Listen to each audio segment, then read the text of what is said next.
Now we're ready for oral argument, Carroll County School closing appeals.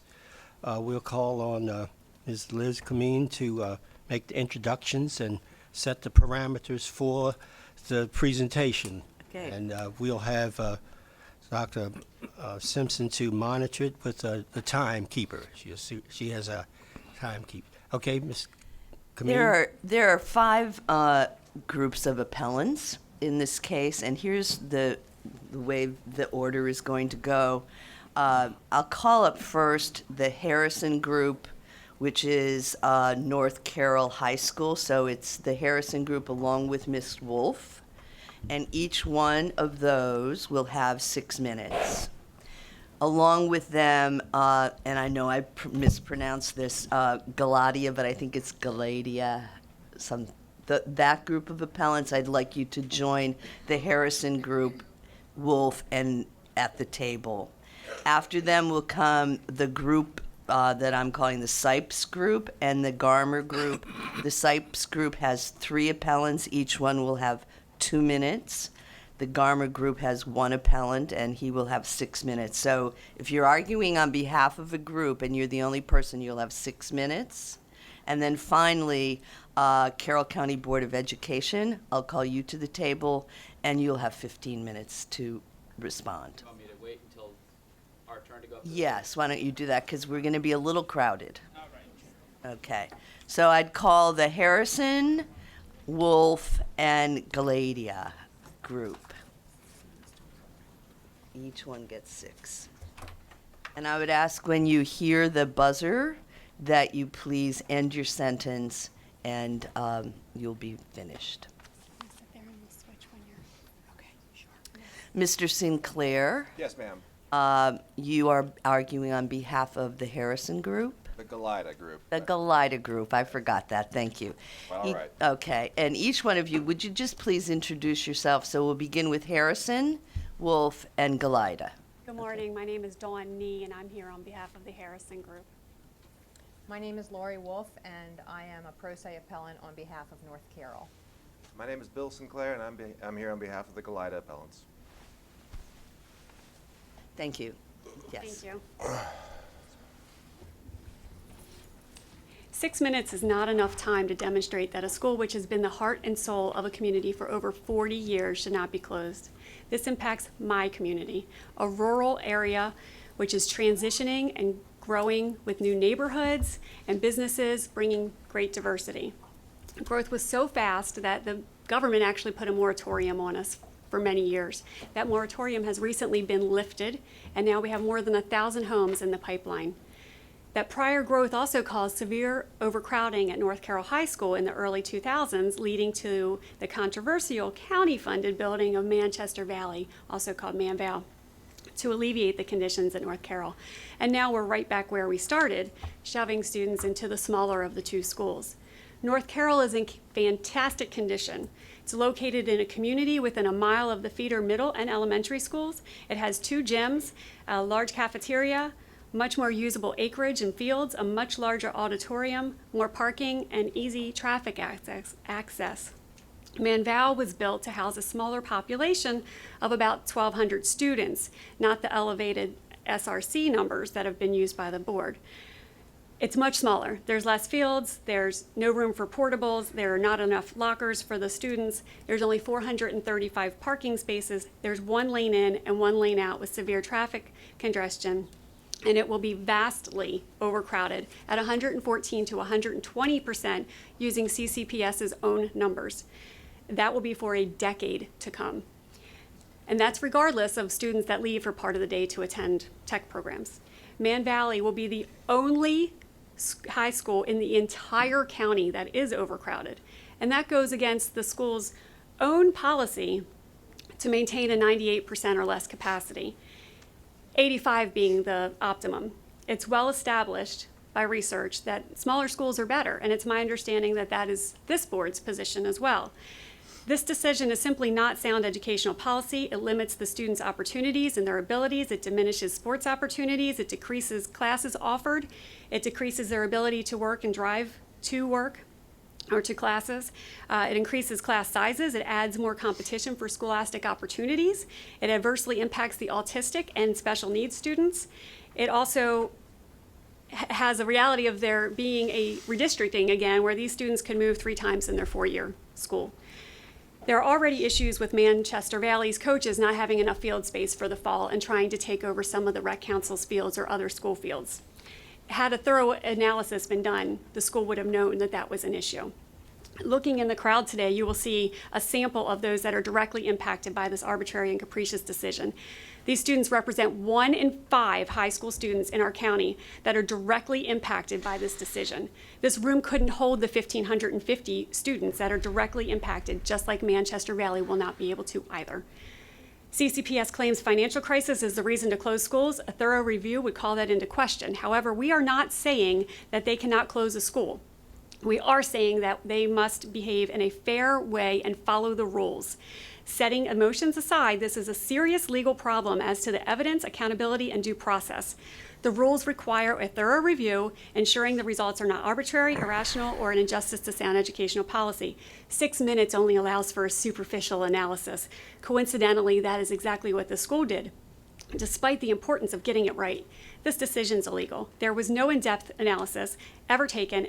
The only documentation was manufactured after the appeals were taken. It's hard to find a single piece of information to give you. The totality of the documents are just overwhelming. I will point to Exhibit A, which was a letter sent to Dr. Smith from the school board complaining about Dr. Guyton touring North Carroll and admonishing her for not touring all the schools and doing her review. Yet CCPS never considered all the schools. They simply looked at North Carroll. They targeted it. This was arbitrary and unreasonable. There's no doubt mistakes were made, shortcuts were taken. You can't fix the problem by changing the rules, sacrificing principle, taking shortcuts, or sacrificing students or educational opportunities. In October 2012, an initial boundary adjustment committee was formed by Carroll County. The superintendent later found those people to be unqualified, and that is a quote. Later, they hired MGT, an independent firm, to do an analysis. That firm's report came out and said, you don't need to close schools, you just need to redistrict. They said if you do close, they picked 3 schools. The board actually voted and approved that. North Carroll was not one of those schools. That was never changed. The board asked for money to build a K-8, they didn't get it, and now we're here today. A new BAC of the same people were formed that were unqualified before and suddenly are now qualified, and they came up with parameters that were provided by Mr. Guthrie. They did not follow Comar. The governor even stepped in and offered $3 million to slow this process down to get it right. CCPS has done everything they can to take the control away from you guys. And by that I mean they've rushed this process to close it. What should have taken up to 3 years suddenly has taken 6 months. There are moving vans there today taking the stuff out because they don't want you to have the ability to make this decision. He wants to do it himself.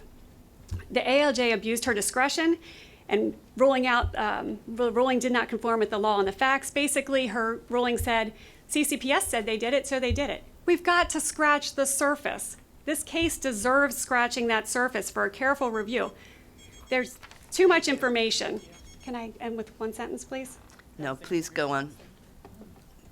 Thank you, Miss. Thank you very much. You want to switch?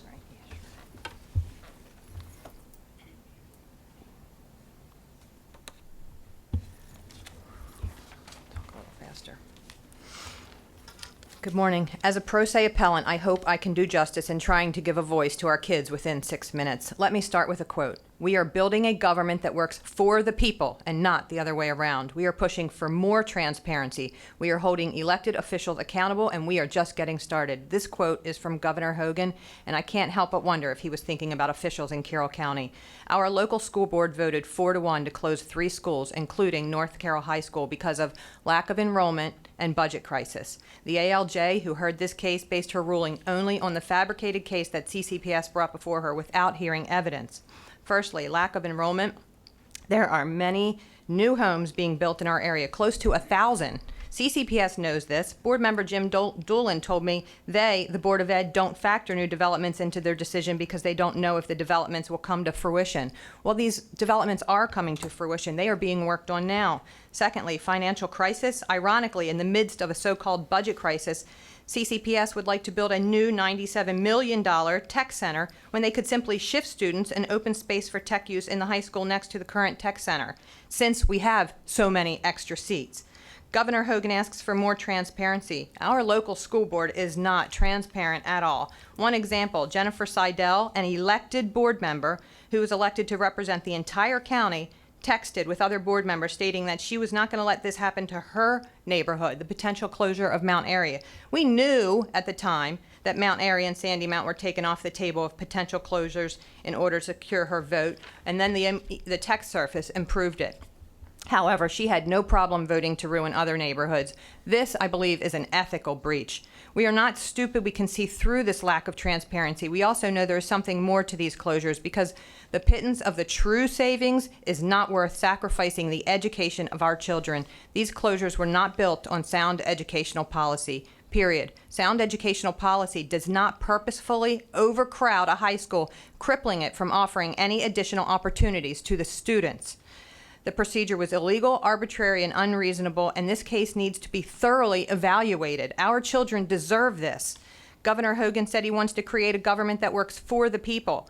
Well, when you have countless numbers of people sending emails and letters, making phone calls, attending meetings and rallies only to be ignored, you wonder about this government working for the people. We spoke to an empty stage at the public hearing while the elected school board members and Superintendent Guthrie sat amongst the audience. We received zero feedback and zero dialogue. In addition to Seidel's text surfacing, so did an email exchange between Commissioner Rothschild and Superintendent Guthrie talking about vindication. Neither Rothschild nor Guthrie supported the building of Manchester Valley years ago. In fact, they were opposed to it. And now they target North Carroll and repopulate these students together again in an overcrowded and unsafe environment in the smaller school, which lacks cell service, adequate parking, adequate cafeteria, auditorium, and field space. They used to start lunch shifts at 9 a.m. at North Carroll when it was overcrowded. The only school in Carroll County to be so overcrowded, like Dawn said, going against their own policy here. Even school board member Bob Lord voiced his concern at a recent meeting about the safety of the students in this environment. Back in 2012, Superintendent Guthrie dismissed a boundary adjustment committee from making school closure recommendations, saying they are unqualified, not facility closure experts. So the board hired the firm MGT of America to make recommendations. This firm did not recommend closing North Carroll, but rather to redistrict. Ironically, fast forward to 2015, and instead of listening to that firm that they spent nearly $100,000 on, they reassembled another similar BAC to make facility closure recommendations. Again, I'm finding myself in a twilight zone. Bottom line is the closures were not made based on sound educational policy. It would be nice if somebody could get the following answers. At what point did they involve the community? Number 2, was there community representative on the work group that decided what schools to close? Number 3, what measures did the board make to ensure the public input was properly evaluated and incorporated into the final decision? Number 4, describe to me where one instance from the community input was seriously considered by the board. Number 5, they're overcrowding a school. How will they ensure the safety, educational quality to each student? Was there a traffic study, enough gym space, cafeteria space, fields, parking? Number 6, what are the details of the operational budget that prove savings from closing these schools? Number 7, what are the details of the savings to the 10-year capital plan by closing these schools? And number 8, what does COMAR require in community involvement? If you spent just a little time going through this debacle with all of us, you would know how little our children were regarded. In fact, representation for CCPS was actually quoted in the paper as saying it was a good day for CCPS after the ALJ ruled in favor of summary affirmance. 3 schools closed, many upset students being sent to overcrowded schools, losing out on athletic and club opportunities, ripped away from their advisors. Juniors scrambled to graduate early, and this was a good day for CCPS. The win was clearly more important than the kids, and that much has been obvious through most of this. As Dr. Seuss's character, the Lorax, stated, unless someone like you cares a whole awful lot, nothing is going to get better. It's not. I ask you to please grant this injunction and give this case the proper evaluation that our children are entitled to. And since I like quotes so much, I'm going to close with another Hogan quote. He had many fitting ones, so it was hard to narrow it down.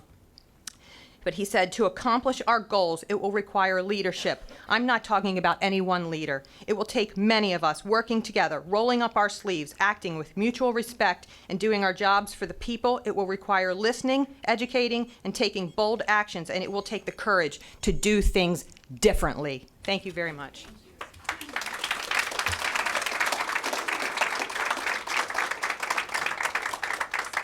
I would ask that the audience not respond. Thank you. Thank you. Good morning. My name is Bill Sinclair. I represent the Galida appellants, which are on behalf of New Windsor Middle School. We're here today on two different pleadings or motions. The first is a motion to stay the matter, to grant an injunction. The second are the exceptions that we filed. I want to make sure that we address the first, the motion to stay. We have cited in our papers, and the opposing counsel has not argued to the contrary, that the CCPS's own rules and regulations require the closing take place July 31st. For whatever reason, they have decided here to close July 1st, which, as you all know, is this Friday. We plan to be in Carroll County Circuit Court Thursday morning to file a preliminary injunction and a TRO with whatever circuit judge will hear us, and some circuit judge will. And I feel pretty good about our chances in telling this judge, whoever he or she may be, that they should grant the TRO, they should grant the preliminary injunction, and they should allow, through July 31st, to give you the opportunity to fully digest all the information that's being presented to you, because it's a lot, and to make sure that you issue a good, thoughtful opinion. And we'll get to that in a second. But before we do, I don't want to have to go to Carroll County on Thursday, as much as I like going up there. I don't want to have to spend these people's money. I don't want to have to take their time. I don't want to have to take a judge's time, because you have the authority, you have the ability as the State Board of Education to tell a lower agency, which is here is the local county board, what to do.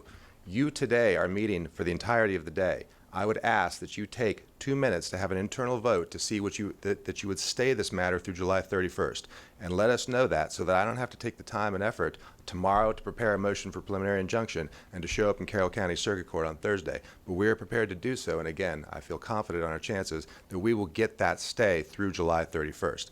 Let's not have to do that, please. Turning to the exceptions, this case presents an important issue for you as a board. What has happened here is a decision that affects 3 schools. There's not 3 separate decisions, there's one decision. It affects all 3 schools, to close all 3 schools. We have never argued, and I want to make this very clear because both the ALJ and opposing counsel seems to get muddied on this point. We have never argued that they cannot do this. Spoken positively, they can do this. They can consolidate schools. The word consolidate means take 2 to 1. So there's no doubt they can take action as opposed, for 1 school, 2 schools, as many schools as they want. That is not the issue.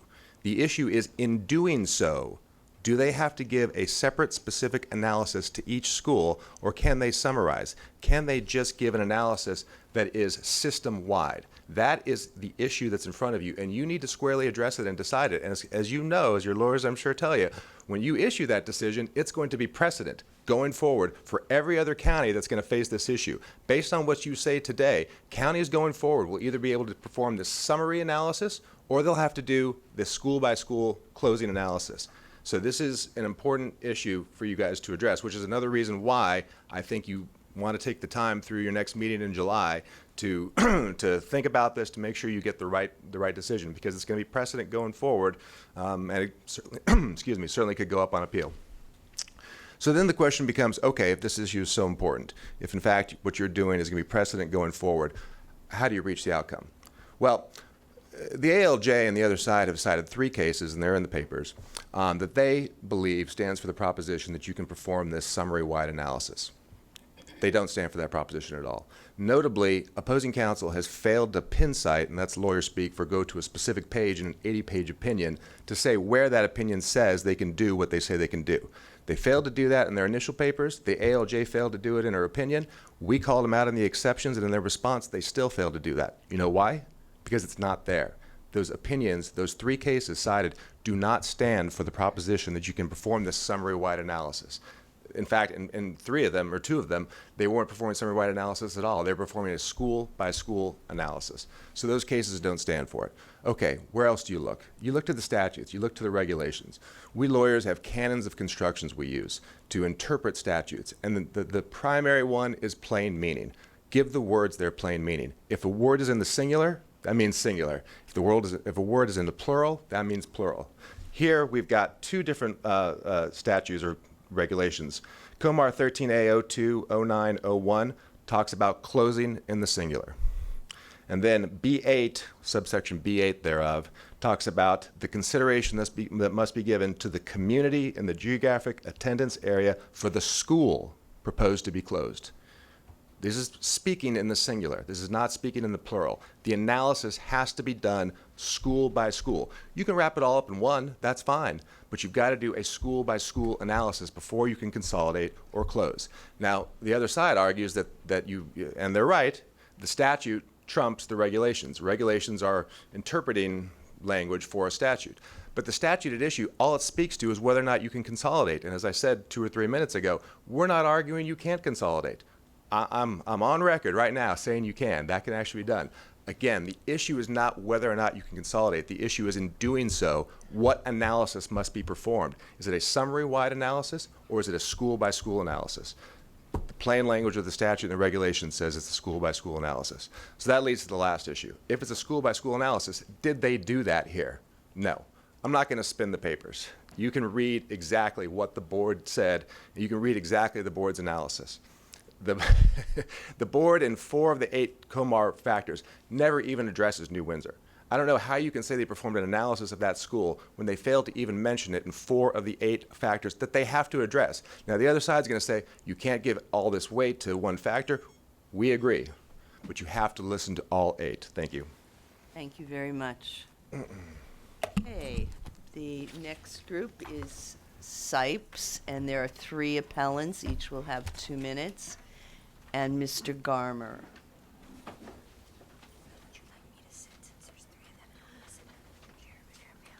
Yeah, why don't you do that? Why don't you wait, and then when they're done, you can come up. Okay, super.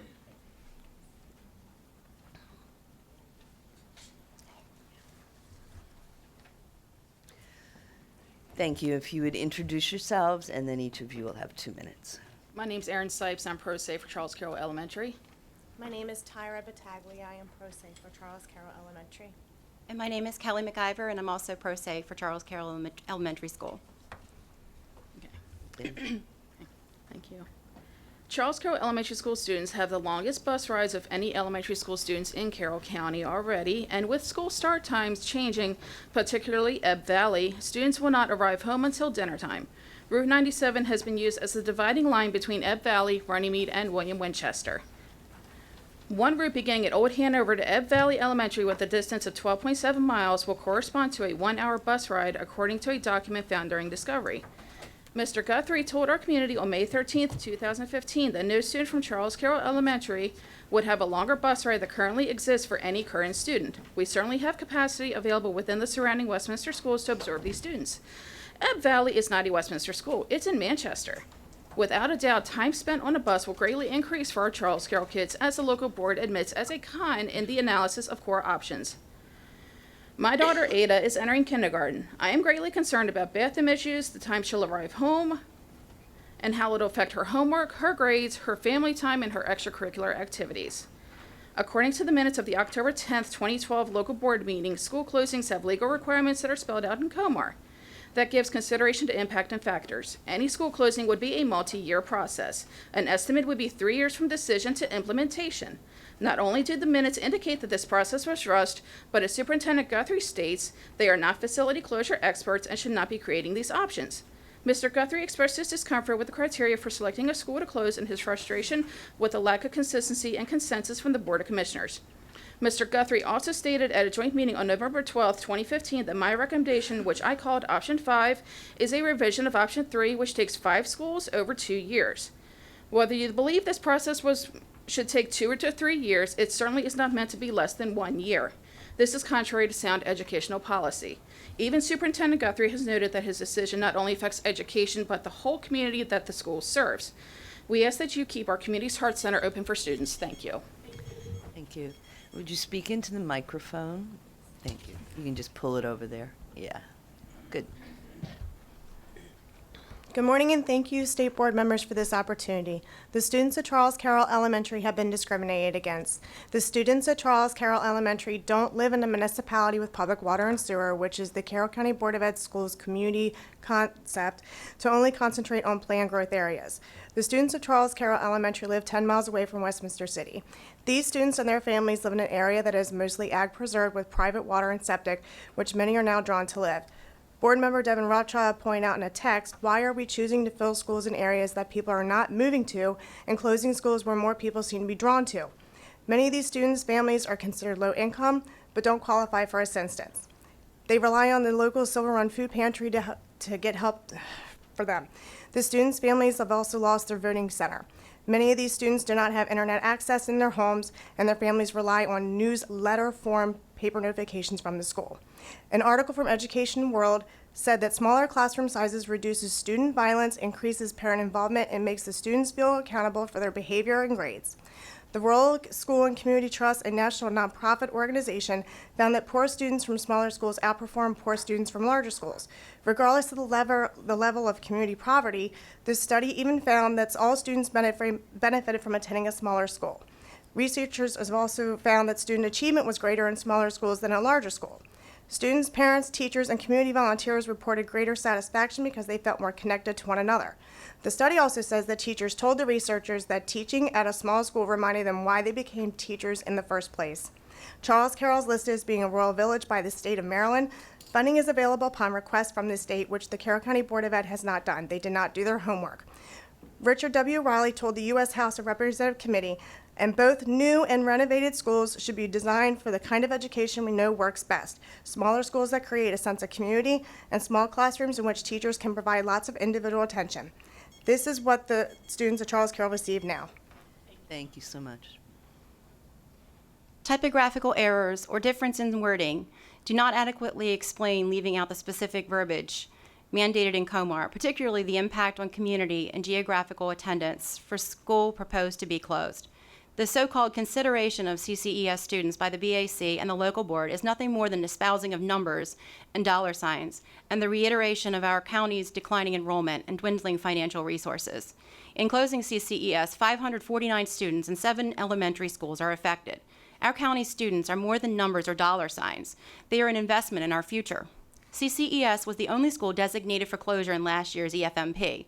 Unqualified BAC members then designated other schools for closure, and finally Superintendent Guthrie himself supposedly chose these 3 schools in a rushed process full of flaws and misinterpretations of COMAR and the local board's administrative procedures for public school closings. Newsletters were never even distributed to affected families of CCES as prescribed in those procedures. It seems like the process has been deliberately shortened so as to severely limit the appeals process and truncate the transition time for students and their families to adjust to a new status quo. The final plan itself was finalized after public hearing, so technically speaking, the final recommendation never actually saw a public hearing. Even Governor Hogan wanted to see additional time taken to protect students' educational needs when he proposed stopgap funding, and it actually was received. And instead, the decision was rushed. The students were forced to watch and even participate in the classrooms being emptied out and being boxed up for move. Instead of putting together a long-range planning committee made up of Board of Education representatives, Chamber of Commerce members, Carroll County government representatives, CCPS staff, parents, students, and high school principals, Mr. Guthrie designated central office staff only, including staff he had already deemed incompetent to make such decisions. Now the local board has finally realized that similar committees are needed to make decisions of this magnitude. How does this help these 3 schools? The accuracy, particularly of figures of projected... Thank you. Mr. Garmer.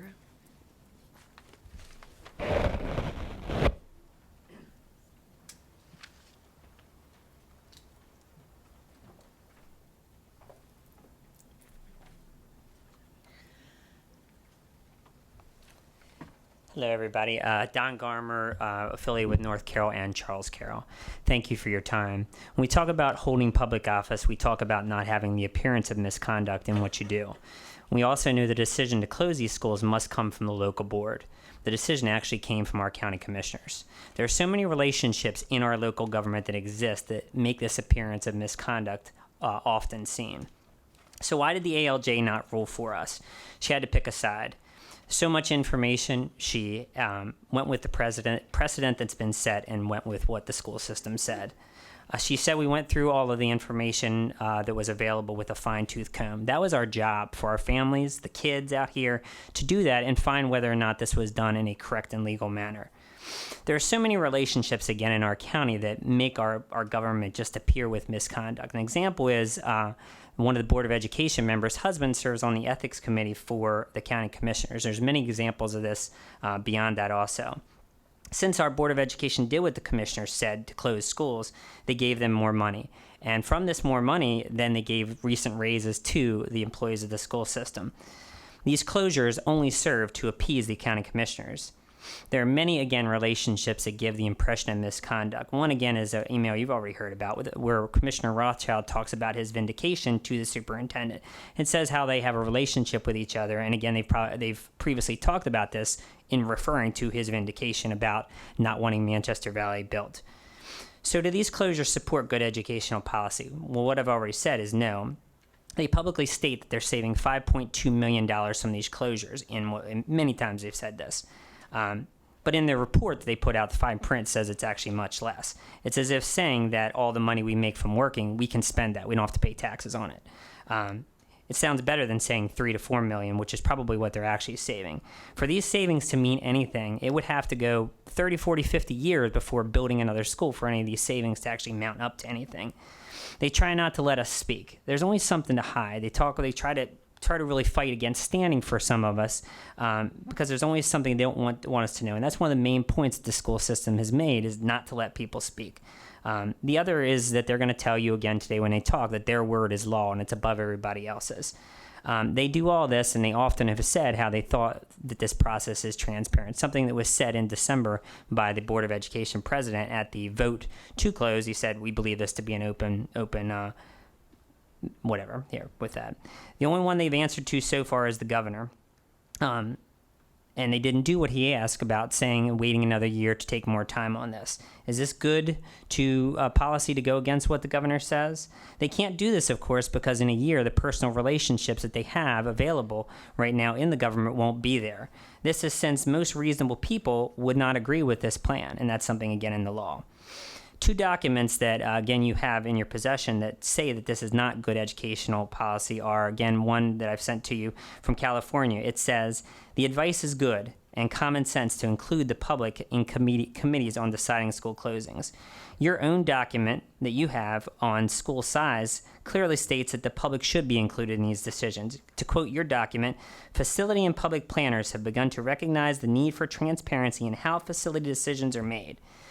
Recently, the school system put out 2 emails to form 2 new committees. One is about the transgender issues that have been going on, and also a committee that's going to be a liaison between the county commissioners and our school board. They are put out these to solicit parents in these committees. Yet the superintendent stated that he intentionally excluded the public in the school closings. Again, they're tailoring things to meet their needs. They have no locally established plan, which is required by the law. Now this appears in their recent facilities master plan, but it was not in previous versions. So why rule for us? Well, last year, the same thing happened in Ohio at a high school named Bealsville. When this got to the public courts, this was struck down out there, citing procedural violations. There's so much to question about this, and again, you've heard about the text from Ms. Seidel to Mr. Doolin. Then those schools were dropped from this after this happened, and they left the 3 schools not near where board members lived. The superintendent said that if we did too much in one year, there could be layoffs. Yet a friend of mine in the last month was actually offered a job at Manchester Valley for a new position. Trying to get Ms. Guyton removed from her board seat in the emails that were uncovered by a local citizen through a PIA. Then there's another email that discusses with the Frederick superintendent about getting their picks put on the state board. There may even be more to this, but they invoked attorney-client privilege, again, giving the impression that there are more things to hide. Were they saying that perhaps she would have some misconduct in coming to a school and actually looking at the school and trying to take her time? Because if they're saying that she would have the appearance of this, then there's certainly a million times over where they have given the appearance of misconduct. Is this sound policy? I have personally spoken to the Maryland Attorney General's office, and I'm going to follow up with many of the people behind me to make sure that there is an investigation about all of these issues, no matter what happens with our schools. We are going to follow through with that and make sure that we find out the truth of all of this that's been going on. And I thank you for your time. We sincerely thank you for your time very much. Thank you. Thank you. Mr. O'Mealy? Thank you. Right. You'll have 15 minutes. Thank you. Mr. President, members of the board, Dr. Salmon, my name is Edmund O'Mealy. I'm here on behalf of the Board of Education of Carroll County, and along with me today is my associate, Adam Costas.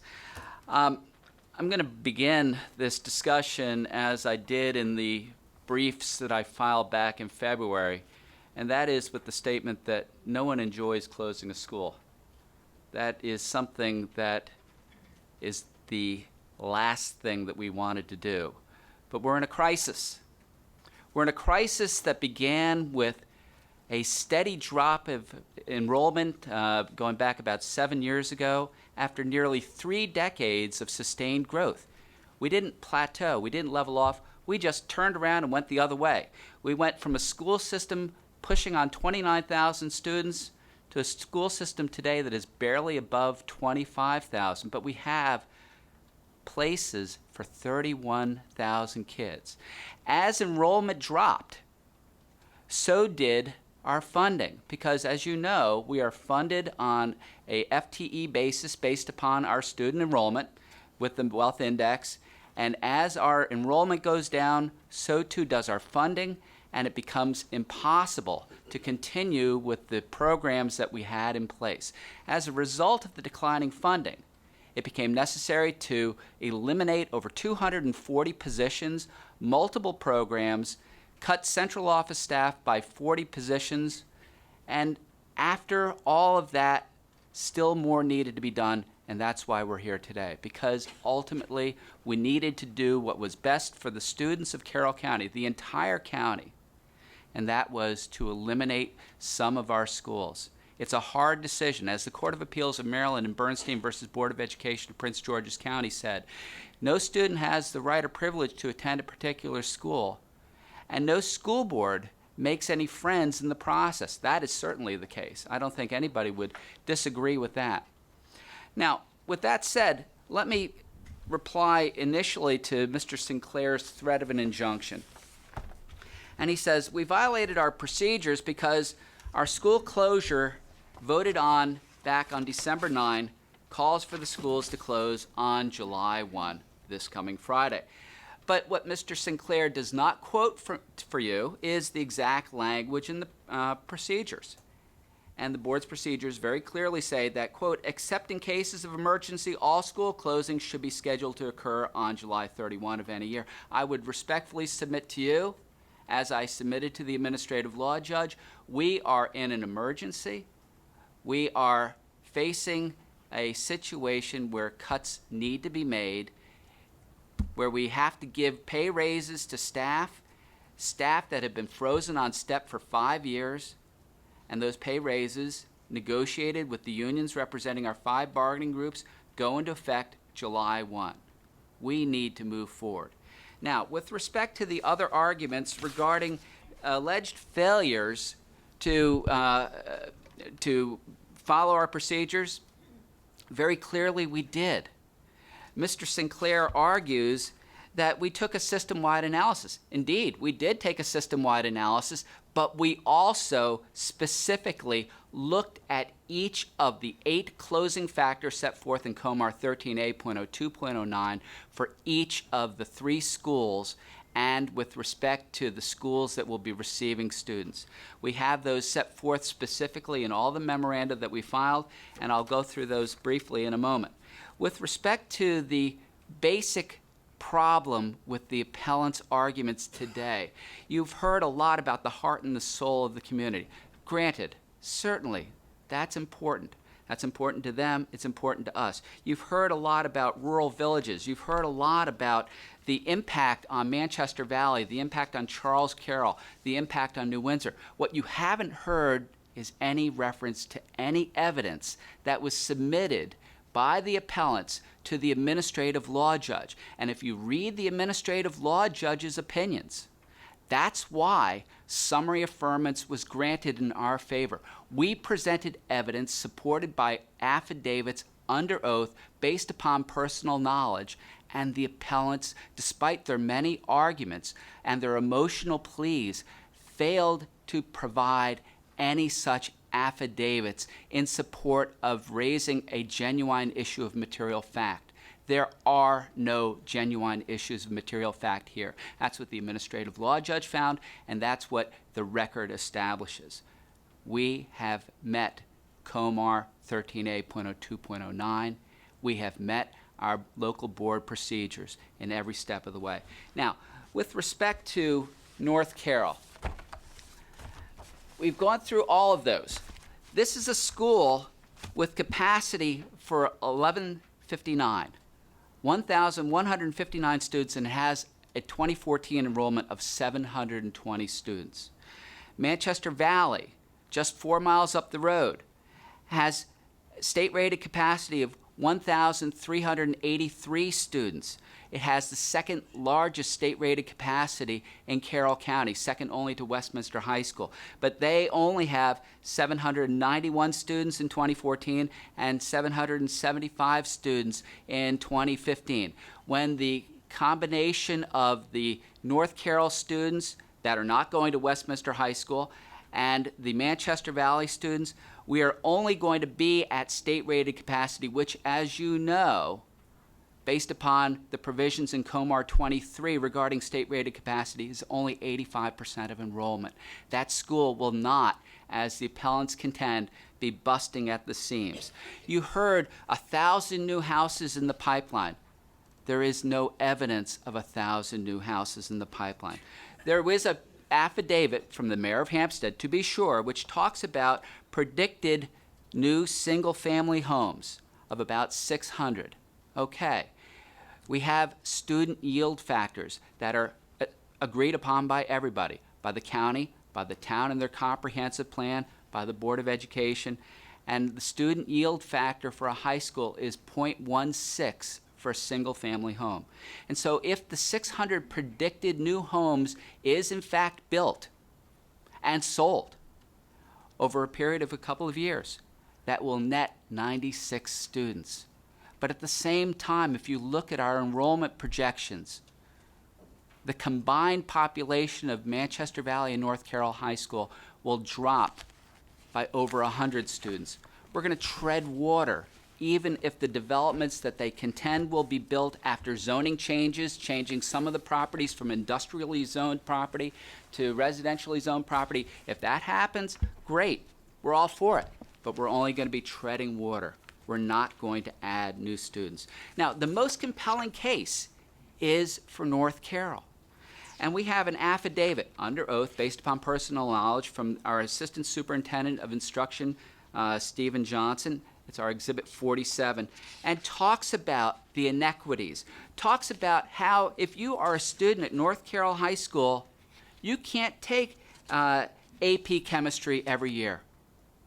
Because of the enrollment and because of the limitations on staff, it's only offered every other year. We have shuttle buses going between Manchester Valley and North Carroll High School so children can have the full offerings, but that's inefficient. It's not going to work for the students.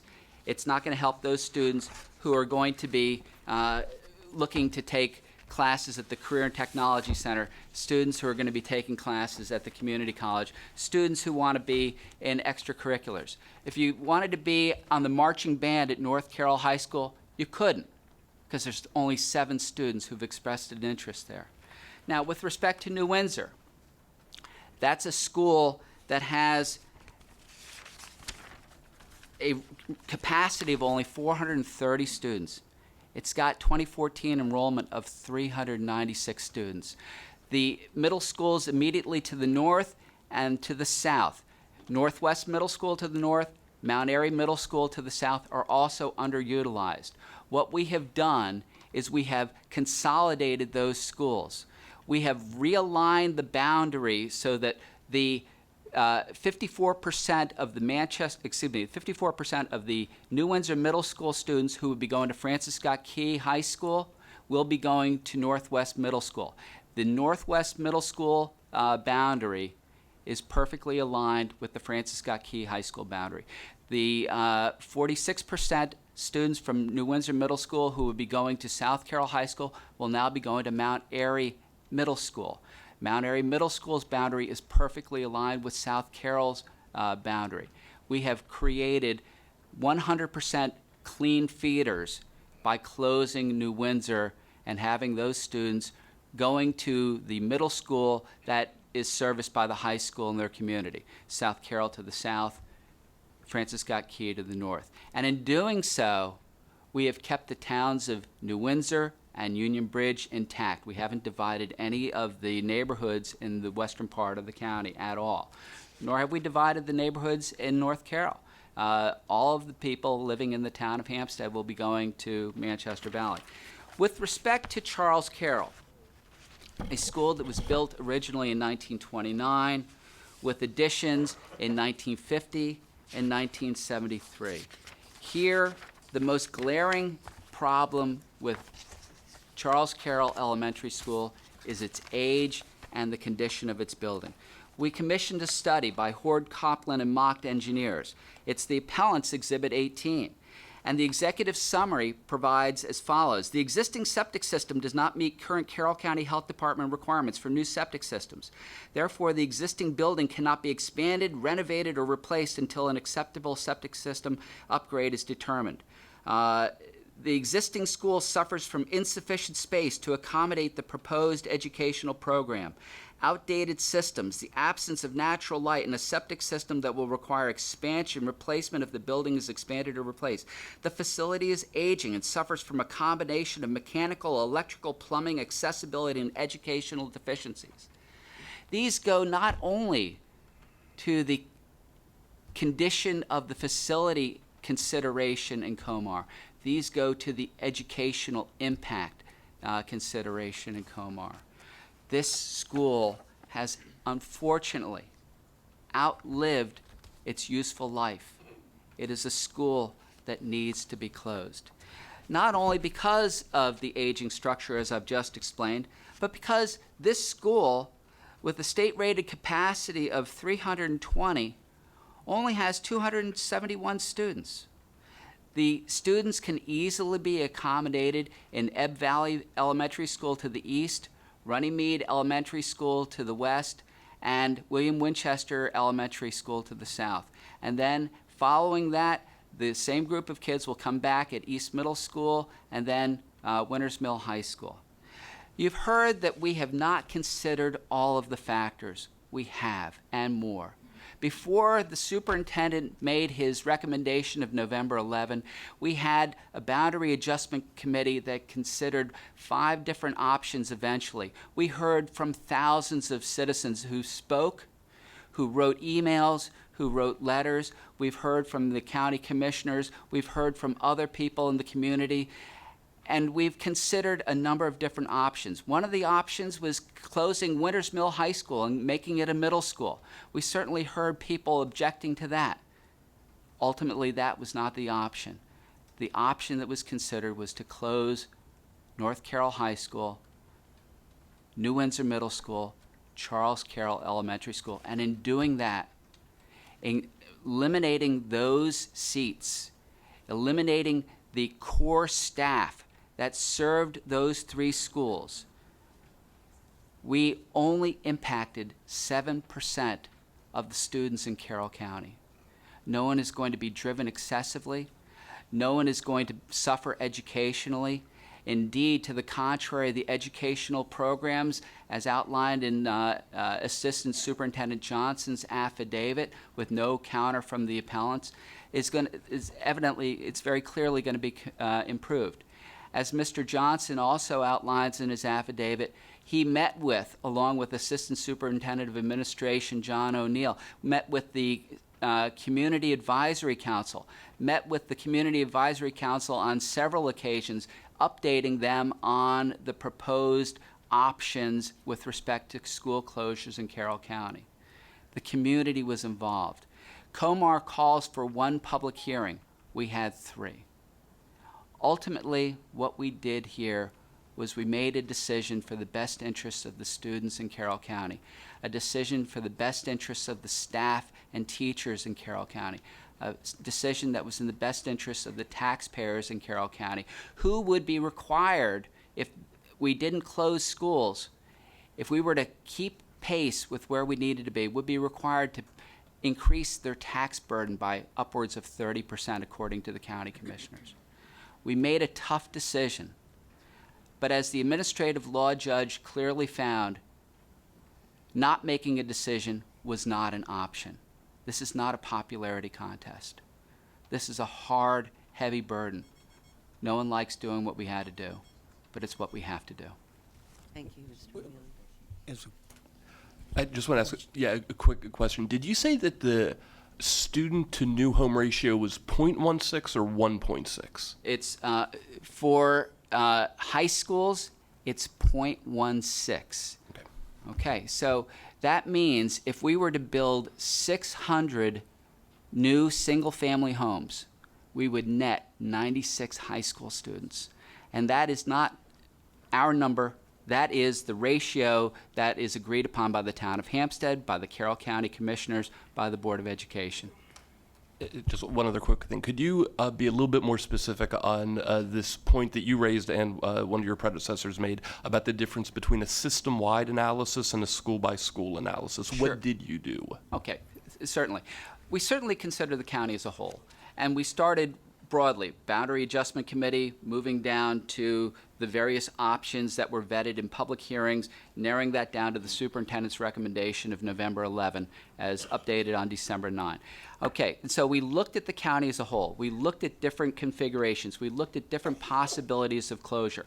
And then, in the superintendent's recommendation to the board of November 11, which is, we have our Exhibit 2, which is the December 9 version, which has updated enrollment, and our Exhibit 27, which is the November 11. All right, and so what we do is we talk about the entire process, to be sure, but we specifically discuss each school to be closed. I think when council is looking at, when saying, oh no, we didn't consider the factors, looking at, there is a section on each of the factors, but what he's not looking at is the appendices to those. And we certainly discuss school by school in each of the appendices. We discuss transportation for each of the schools, some gaining more attention than others, to be sure. But we discuss transportation, and the transportation for the different schools is unique. We discuss the impact, the educational impact, greater for North Carroll, less so for the elementary and middle school, because the elementary and middle school programs are essentially the same from school to school to school, because that's the way our curriculum is based. But in high school, where you have course offerings, it's essential that we have multiple course offerings so that every student can have the full compilation of the high school offerings available to them. We discuss the student enrollment factors at length, and our Exhibit C has the projections going out 10 years. We discussed the age and condition of the facilities, and certainly it varies from school to school. Certainly Charles Carroll, being the oldest school in the county, the age and condition of the facility is more pronounced than it is for New Windsor. But each has capital cost avoidances. We discussed the educational programs, the relocation of the 2 autism programs, for example. The middle school autism program is currently at New Windsor, and that's being moved to Shiloh. None of the appellants are affected by the middle school autism program. We're moving the high school autism program from North Carroll High School to Winters Mill High School. None of the appellants in this case are affected by the move of that autism program. Ultimately, we discuss at length, and I've got in our memoranda specific page cites to each discussion of each factor for each school. To avoid speculation, Look, oh, please, please. No comment No. from the audience. No comment, please, sir. Yes, did you have a comment then? So my colleague Andy asked the first question, which was plain language, and it's your contention that there was a school-by-school based analysis that went into the decision to close this facility, correct? Yes. Okay. School by school and system-wide. You're in system-wide. We heard the system-wide, but I just want to make sure that your contention is that a school-by-school analysis was made. But my other question was really about best practices and transparency and governance. This board will be asked to render a decision in this case, and I have to tell you, I'm concerned about the comments that apparently were discovered through email where board members make statements about protecting their neighborhood. This is not best practices, and it certainly is not in the law, but it's certainly not best practices. And so my question to you, sir, is if this process were delayed by a year so that everyone concerned would have the opportunity to speak in open fora, would that not better serve the community than a rush to judgment? Because that's what this feels like. And I'm not a lawyer. I'm not someone who's benefited from legal training like some of my colleagues, but I'm very sensitive to these issues about good governance and transparency. Would you speak to this question, please? Well, I'd be happy to, Dr. Gates. First, let me say it's not a rush to judgment. The need for school closures has been something that has been discussed over a period of years. And if it was a rush to judgment, we wouldn't have had multiple hearings, not only on the recommendation, but on the options as well, which we did. And in fact, you know, COMAR only requires one public hearing on the recommendation, and we in fact had 3. Anybody who wanted to speak could. With respect to the text message, the reason why you're aware of the text message is because we are indeed transparent. We produced, well, they know about the text messages because they asked for communications, and we produced them. We didn't hide them. We produced them in discovery promptly, within 3 weeks of the request back in the early part of this case. And I need to point out that, first, that text message was from an early stage in the process before the superintendent's recommendation was ever made. Secondly, let me also point out, as this board has noted in earlier state board decisions, that you're here on an appeal from a decision by the board, an entity, not on a decision or a consideration that any one board member brings to that table. It was open and it was transparent. We produced everything that was requested. You know, I think that a delay of a year would be a disaster. Our budget was built within the timelines. Your regulation, COMAR 13A.02.09, requires only that a school closure decision be made by April 30th. We're here today on June 28 on a decision that was made on December 9. How can we build a budget and comply with your COMAR procedure at the same time if we're going to be delayed by a year? We've got negotiated raises that are sorely needed that go into effect on Friday. A year's delay would be a disaster. Mr. Dew? Thank you. I cannot start without saying, as you were speaking, there were tons of heads shaking and expressing themselves without talking. So from sitting here, you can't avoid that. So I want to address, I'm going to use some language that everybody can have a laugh at, but wouldn't you say that the governor's thoughtfulness towards this trumps all boards? And I think that he has put money into this caution for what the school system probably thinks is the right thing to do, can be supported by some delay. but it doesn't match up when you have a governor supporting his thoughtfulness with money, is requesting that of the school system, so the community can be on board with you with the decisions when they are made, rather than acting differently. That's just a comment that I see that needed to be stated. Well, thank you for that comment, but let me say, as we've explained further in our memoranda, while we're thankful for the $5 million in one-time stopgap funding, it is only one-time stopgap funding, and the needs of this system are such that we need recurring savings. We need recurring money in order to fund negotiated agreements. Stopgap funding does not do anything to help address the needs of the school system.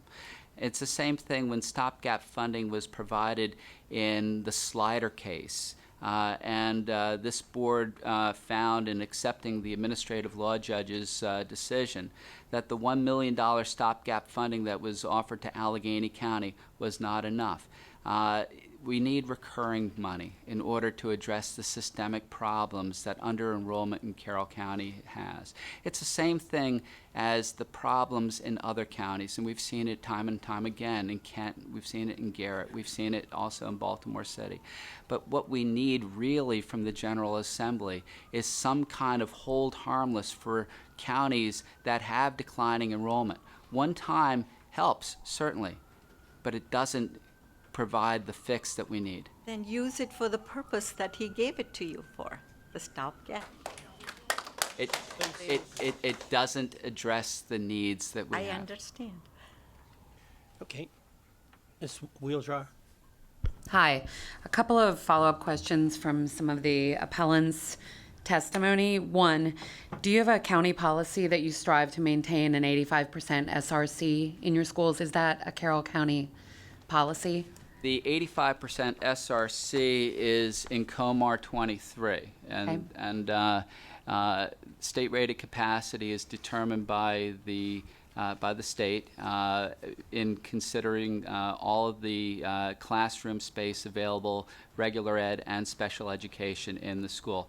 We have a county adequate public facilities ordinance, and the county adequate public facilities ordinance says that a school that has 120% of SRC is over capacity. We have various degrees. No school in Carroll County is at that, by the way. Although back in the days when we were growing, we were there for some of them. So the point ultimately is, I think, with respect to the SRC, the only school that is being affected by this discussion is Manchester Valley, which has a state-rated capacity of 1,383 students. The projection is that we will be at that level this year. If the school closings went into effect for 2016, we would be at the state-rated capacity. But we are declining every year afterwards. If you look at the projections set forth in Exhibit C or Appendix C to our Exhibit 2, you will see Manchester Valley, after the school closures, being below state-rated capacity in every year afterwards. So you disagree with the statement that Manchester Valley will be at 114 to 120% of the SRC with the school closure? There's absolutely no evidence of that. And what I think... Okay, yeah, thank you. there's And no what's evidence of the population at Manchester Valley this year? The population at Manchester Valley this year is 775. So I guess my final question is, does the county have a plan for how to address some of these issues that were raised? Because SRC aside, you are talking about a huge increase to the enrollment at Manchester Valley. So lack of parking, athletic facilities, some of those things. Is there a plan for that, and has it been shared? Everything has been planned. There is no lack of parking. There is no lack of athletic fields. everything is going to be, Manchester Valley was built with the view that it would be full. As I said, we've got a state-rated capacity of 1,383, the second highest in the county. There's been no evidence at all. All you've heard is argument of counsel with respect to athletic fields, with Okay. respect to parking. Okay. Ms. Halverson? Hello.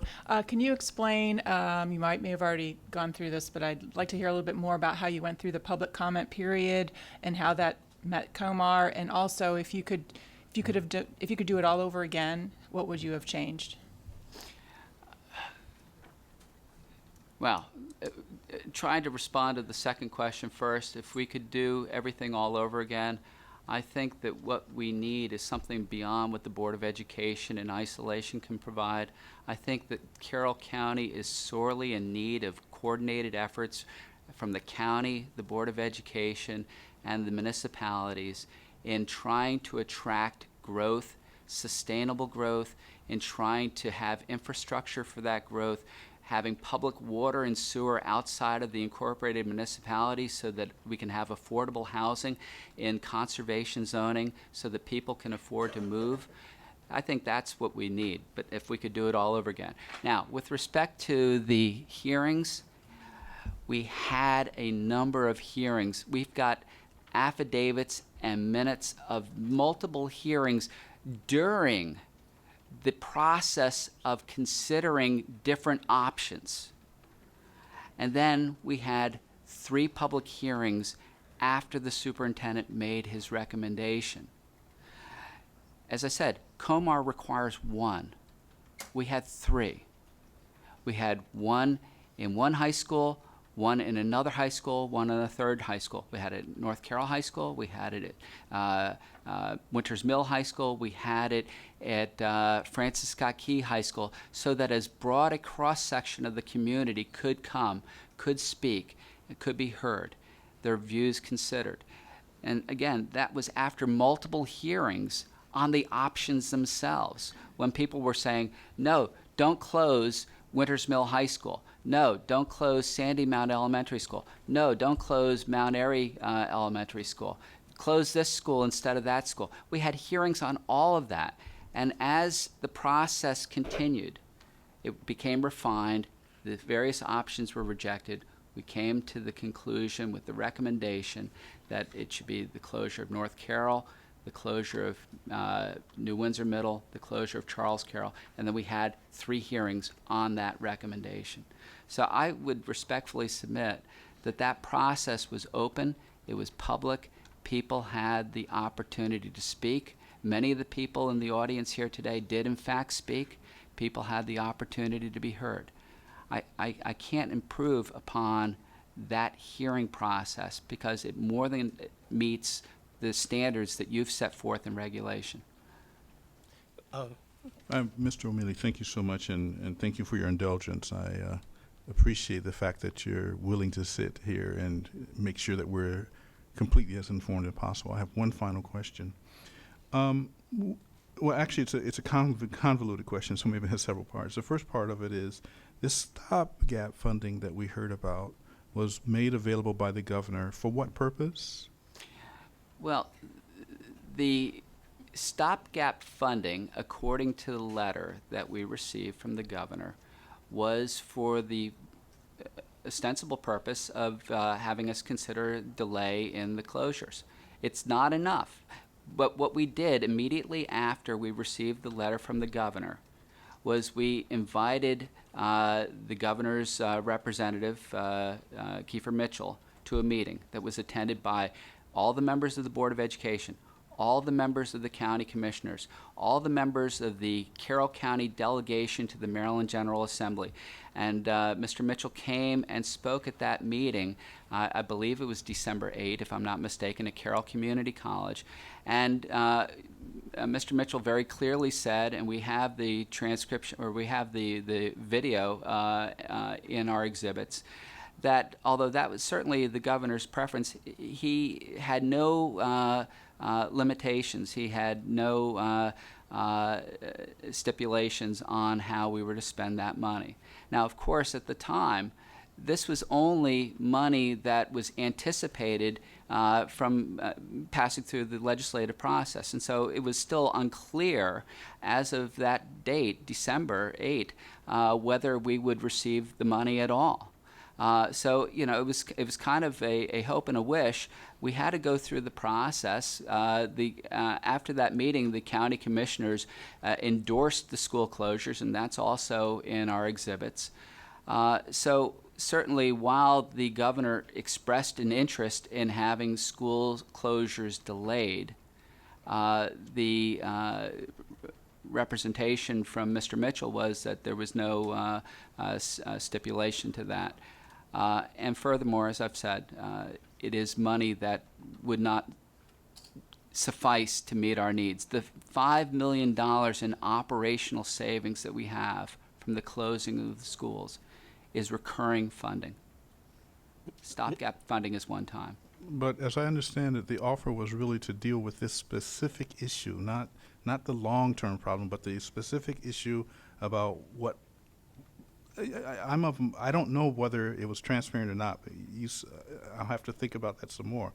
But as I understand it, the offer was made to specifically allow more time to deal with this issue, and then the long-term issue is a whole nother thing. Am I not understanding something here?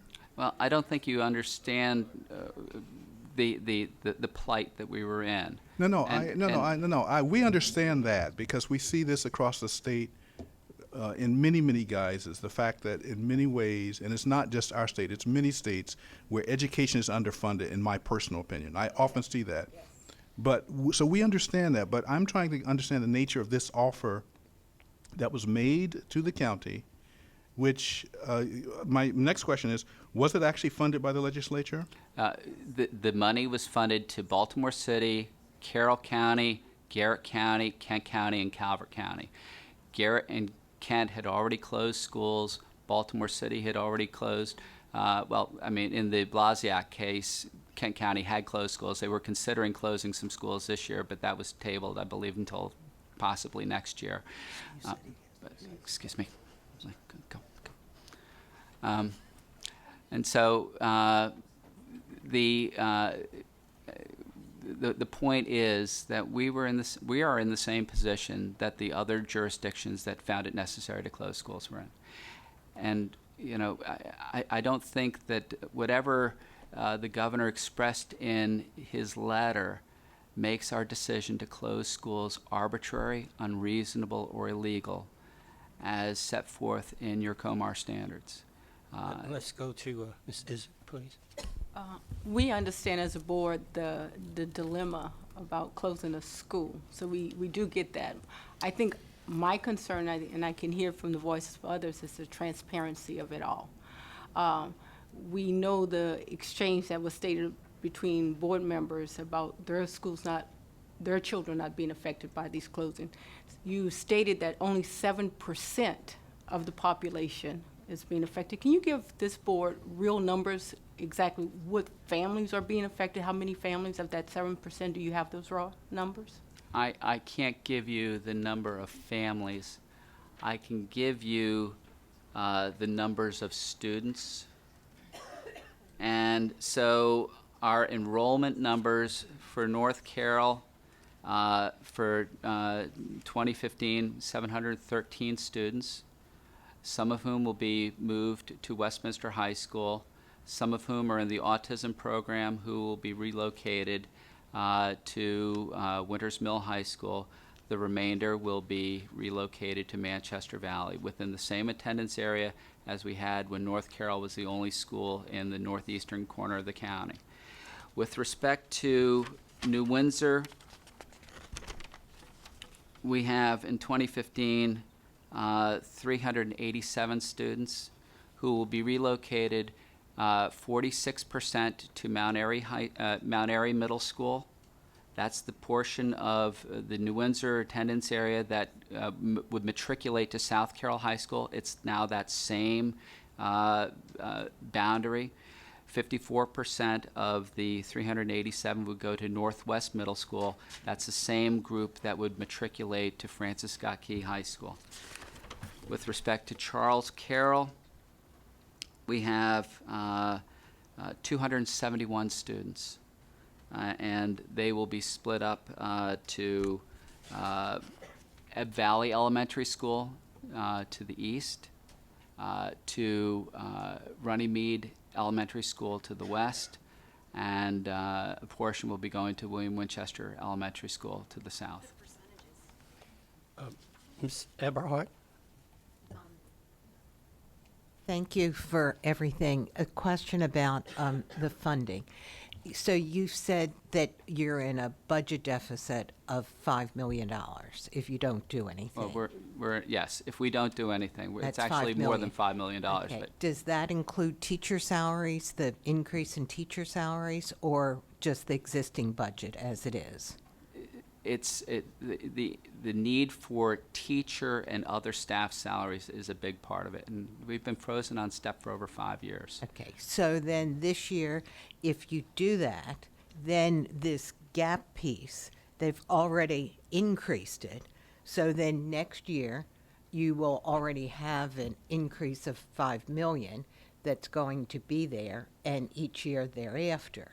So that's why the stopgap doesn't work, because that's why you need more money. And longer it takes to make this decision, then this gap continues about the amount of money that you will need.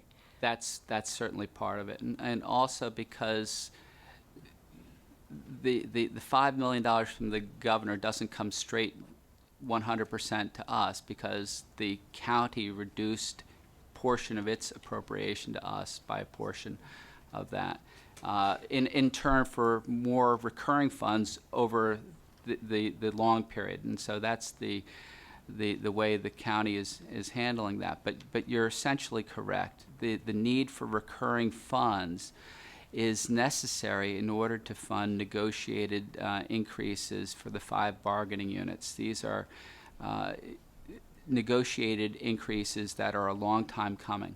And the county is still doing their maintenance of effort. We're actually doing better than maintenance of effort. The county is. The county is doing better than maintenance of effort because, with declining enrollment, maintenance of effort is a decline. You need better than maintenance of effort just to stay still, just to, have level funding. So to their credit, they have done better than maintenance of effort. Okay, so even this additional money from the governor, they haven't reduced that. They're still keeping it the same. That the amount of funding that the county is putting in. We received more money from the county this year, which, coupled with the money that is saved by the school closures, allows us to provide negotiated increases to our staff members who desperately need them. Okay, are there other comments? I have a question specific to the autism program at North Carroll High School and the movement of that.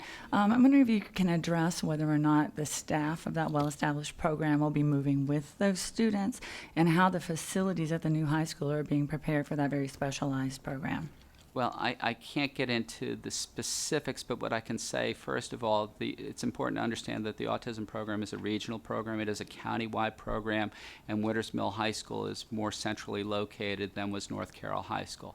Number two, there's plenty of room for the autism program at Winters Mill High School, and I can't speak to exactly individual staff assignments, but certainly the appropriate staff ratio for the autism program will be there. So there's been no elimination of any program or services with the autism program being relocated from North Carroll High School to Winters Mill. And the same is true also with respect to the relocation of the autism program for middle schools from New Windsor Middle School to Shiloh Middle School. There too, we are able to do everything that we were doing before when the middle school autism program was at New Windsor. We're going to be able to accomplish that equally well as at Shiloh.